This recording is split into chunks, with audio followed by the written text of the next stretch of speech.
Bonjour à tous, on se retrouve pour une nouvelle vidéo aujourd'hui. On va faire le point sur toujours le mercato de l'OM, parce que nous sommes en plein mercato estival.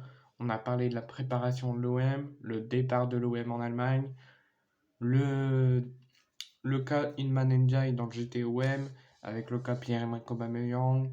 On a refait un point sur le mercato. Maintenant, on va faire le point sur le retour des prêts. Les joueurs qui étaient en prêt la saison passée à l'OM qui sont retournés dans leur club et ceux qui étaient dans un club et sont revenus à l'OM. D'abord, il y avait Nuno Tavares qui donc était à l'OM pendant un an sous les ordres d'Igor Tudor et à la fin de la saison, il retournait en Angleterre à Arsenal. Mais à en croire ce qui tourne des journaux anglais, Arsenal ne souhaite pas conserver Nuno Tavares. Donc est-ce que l'OM va retenter le coup et aller le rapatrier? Est-ce que c'est une piste à oublier? On verra bien. Mais en tout cas, Nuno Tavares est retourné à Arsenal.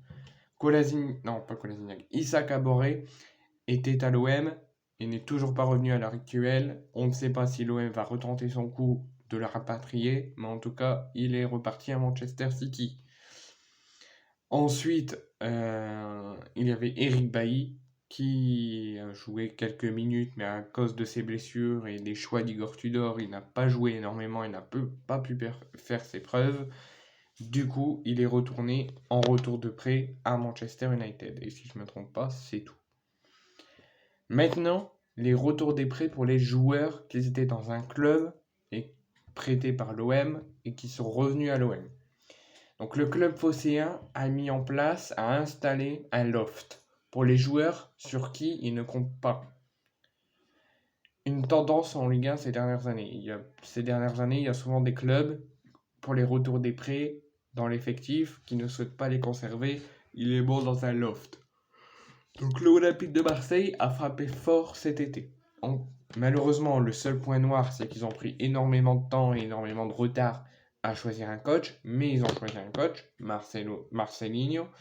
Pablo Longoria a réussi à attirer deux grands noms quelques jours après l'arrivée de Marcelinho, Geoffrey Kondogbia et Reynald Lodi.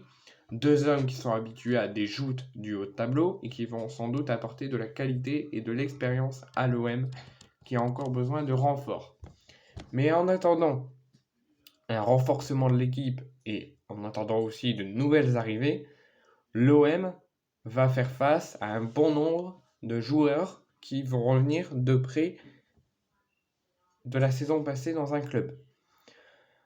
Il y a des joueurs où l'OM va vouloir se débarrasser parce qu'il les considère comme indésirables. Donc il y a un bon nombre des prêtés qui voudront s'en débarrasser et d'autres qui pourraient les conserver. Mais pour l'instant, tous les prêts qui reviennent devraient ne pas rester. Le club du sud de la France donc a aussi cédé à la mode des lofts, à savoir un groupe de joueurs qui s'entraînent à part et n'a pratiquement aucun contact avec le reste du groupe, sauf en extra-sportif, en attendant de nous trouver un nouveau point de chute.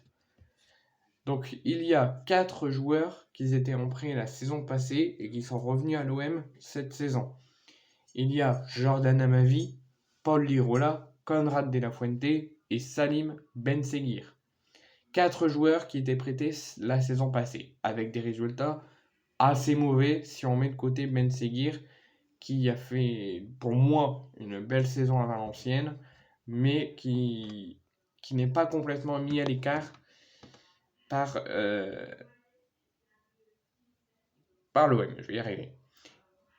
Les 4 joueurs, ils ne sont même plus autorisés à garer leur véhicule sur le parking réservé aux joueurs et doivent le faire sur celui réservé aux autres salariés de l'OM.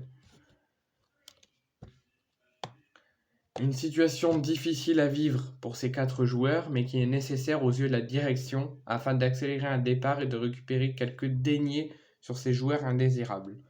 Ils l'ont des touches, par exemple Lirola, qui est suivi en Italie notamment, et qui pourrait faire son retour, mais pour l'instant, un départ est loin d'être immédiat. Affaire à suivre. Donc là, c'est l'actualité des retours des prêts. Donc je vous ai annoncé au début ceux qui étaient à l'OM la saison passée en prêt, qu'ils ont retourné dans leur club. mais ceux qui étaient dans les clubs et qui revenaient en prêt cette saison, il y en a 4. Il y a, donc comme je vous ai dit tout à l'heure que je vous ai expliqué, il y a Paul Lirola, Konrad de la Fuente, Jordan Amavi et Salim Ben Seguir. Je vais donner mon avis si j'étais la direction de l'OM, qui je vendrais, qui je mettrais dans le loft et qui je conserverais. Jordan Amavi, moi, peut-être, il y en a qui vont penser qu'il faut lui donner une chance de se montrer, mais il faut le mettre dans le loft et lui le considérer comme un gros indésirable et le mettre sur la liste des transferts. Paul Lirola, je pense qu'on peut le conserver. C'est que mon avis, hein. Ça se fera sans doute pas. On voit que les 4 sont dans une sale situation. Ils n'ont même pas été pris en Allemagne. Ils vont sans doute partir. Mais moi, si j'étais la direction de l'OM, je conserverais Konrad de la Fuente, Salim Ben Seguir et Paul Lirola. Les 3 là, je pense qu'ils peuvent encore progresser, rattraper leurs mauvais coups lors de leur passage à l'OM et relancer leur carrière professionnelle. Jordan Amavi, moi j'y compte plus. Je veux plus qu'il reste à l'OM. C'est bien qu'il soit dans le loft, qu'il ait plus de contact avec le groupe, qu'il s'entraîne à part en attendant de trouver un nouveau point de chute. Mais en ce qui concerne Paul Lirola, Konrad de la Fuente et Salim Ben Seguir, moi je pense personnellement qu'ils ont encore leur chance de se montrer et de montrer leur vraie valeur. Surtout Salim Ben Seguir qui est encore très jeune. Donc moi j'envoie un message à la direction. Vous pouvez vendre à Amavi parce que nous on n'en veut plus. Mais Paul Lirola, Salim Ben Seguir et Konrad de la Fuente, je pense qu'ils ont encore leur avenir à l'OM. Alors là c'est que mon avis, peut-être les 4 y partiront. Mais moi je trouverais ça dommage s'ils font partir le jeune Ben Seguir surtout, qui a encore une grande carrière footballistique devant lui. Et je pense qu'à l'OM il peut progresser.